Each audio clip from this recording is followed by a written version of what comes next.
Tapos unang-unang biktima, of course, Senator Chis Escudero, na yung contracting company na supposedly kaibigan niya, Centerways Construction and Development, parang pinalalabas nila that there's some kind of alliance, some kind of innuendo about some kind of wrongdoing. Kung papansin niyo, heavy on the innuendo, heavy on the may relasyon, pero no documents, no indication of actual corruption, no ties, no paper trail, no nothing.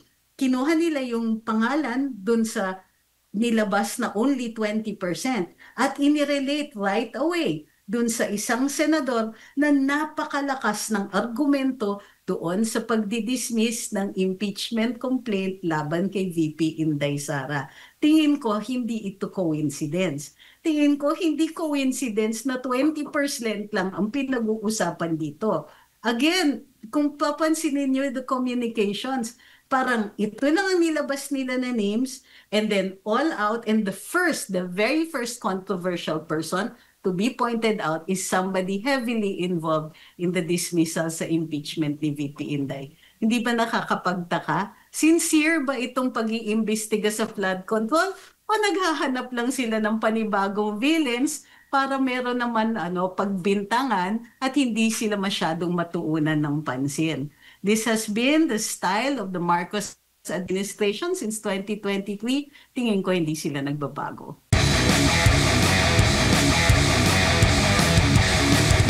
Binunyag ni Presidente Bongbong Marcos Jr.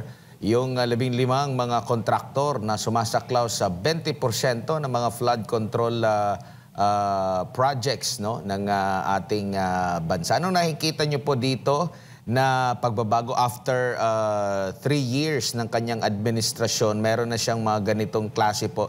Dahil ba ito sa matinding panawagan at hindi mamatay-matay? Na kasi parang laging nagre-remind din po sa gobyerno natin every time na nagkakaroon ng kalamidad, mga pag-ulan, bagyo, baha, ang masisisi agad itong mga flood control project, attorney. Well, bilis naman nila. 3 taon lang. Meron na silang investigasyon sa corruption. Sa totoo lang, medyo siguro jaded o cynical na rin ako ngayon, Parang nangangamoy lang na comms operation ito. Napansin natin na simulat sa poll pa lang, siguro by 2023, every time nagkakaroon ng kontrobersiya ang administrasyon na ito, ay ang pinaka-reseta nilang parate ay some kind of publicity gimmick. So, hindi naiiba itong ginagawa ni Pangulo. Kung papansinin ninyo yung kanyang mga salita, ay parang kumikiling siya ng konti dun sa popular na opinion. Katulad nung sa impeachment, hindi masyado, although meron siyang mga sinasabi that are carefully neutral. Tapos pinapalabas na hindi naman yan guilt or innocence and so on. So medyo humahango ito doon sa mga popular opinions. Now, flood control.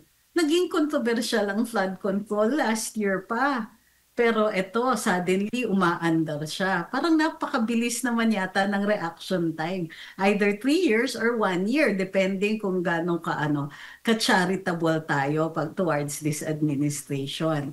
So, pero the first thing na napansin ko, is that they concentrated on 20% of the flood control projects. Yeah? Bakit 20%? At bakit 15 lang ang pinalabas nila na particular na kontratista? Mayroon bang tinatago dito? Kasi dyan nakafocus lahat. Nobody is asking, why are we talking about the 20%? 20 lang. What happened to the other 80%? Who are the other contractors? Why these contractors in particular? Pinili ba ito for publicity value? Tapos unang-unang biktima, of course, Senator Chis Escudero, na yung contracting company na supposedly kaibigan niya, Centerways Construction and Development, parang pinalalabas nila that there's some kind of alliance, some kind of innuendo about some kind of wrongdoing. Kung papansin niyo, heavy on the innuendo, heavy on the may relasyon, pero no documents, no indication of actual corruption, no no ties, no paper trail, no nothing. Kinuha nila yung pangalan dun sa nilabas na only 20% at inirelate right away dun sa isang senador na napakalakas ng argumento doon sa pagdidismiss ng impeachment complaint laban kay VP Inday Sara. Tingin ko hindi ito coincidence. Tingin ko hindi coincidence na 20% lang ang pinag-uusapan dito. Again, kung papansinin niyo the communications, parang ito lang ang nilabas nila na names, and then all out, and the very first controversial person to be pointed out is somebody heavily involved in the dismissal sa impeachment ni VP Inday. Hindi ba nakakapagtaka? Sincere ba itong pag-iimbestiga sa flood control? O naghahanap lang sila ng panibagong villains para meron naman pagbintangan at hindi sila masyadong matuunan ng pansin? This has been the style of the Marcos administration since 2023. Tingin ko hindi sila nagbabago. Opo, at mataas pa rin naman daw yung kanyang tiwala sa kanyang DPWH secretary na kamakailan lang din ay inamin na wala silang sistema kung paano ma-monitor itong mga nai-insert na mga proyekto.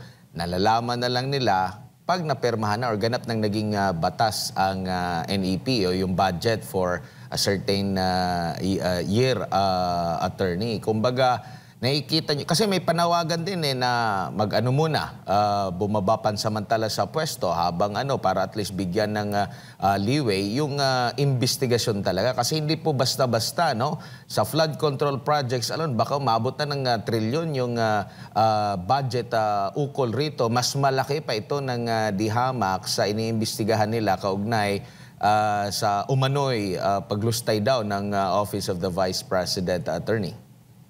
It's amazing na pag-uusapan nila lustay, Pero napaka-protected naman yata ng DPWH. Hindi nyo ba napapansin na hindi naman magagawa ang ganitong klaseng korupsyon na ang mga kontratista ay may namamayagpag dyan kung wala yung cooperation ng DPWH? Sila po ang bidding agency, sila po ang nagsiset ng terms of reference, sila ang nag-identify kung ano yung mga proyekto. Ultimately, sila po ang nagpo-point out which contractor gets what.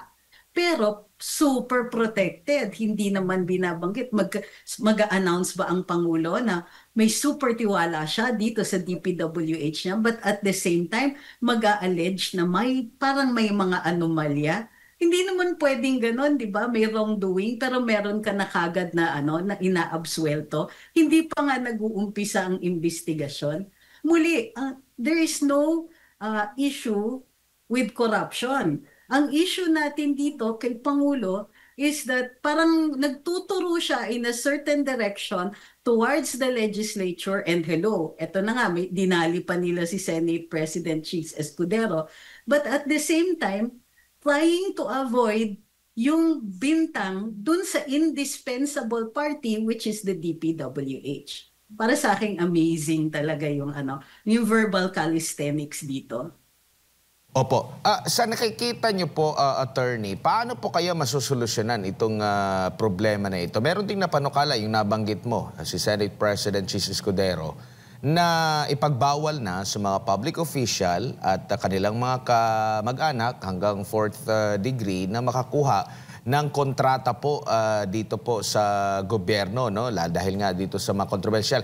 Hindi lang yan sa patungkol sa flood control project, iba pa mga infrastructure project, marami din tayong naririnig, attorney.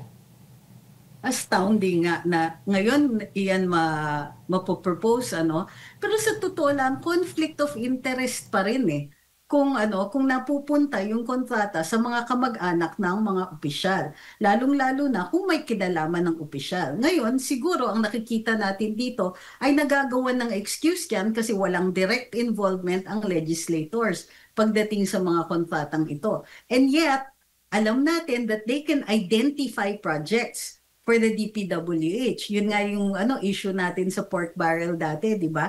So ma-identify whether formally, indirectly, or whatever means, ng mga legislators natin, yung mga proyekto na kailangan pagtuunan ng pansin at magagawaran ito ng pondo. So, even if there's no paper trail, alam natin na even during sa budget hearings, alam naman natin na maraming pakiusapan ang nangyayari behind the scenes. So, kahit mag-propose tayo ng panukala na ganyan, in the end, kailangan pa rin natin pulisin yung yung budgeting process. Doon natin nakikita to, doon sila mag-identify, doon sila sisingit. And it is at that point kung saan a-identify yung mga potential contractors for these big ticket projects.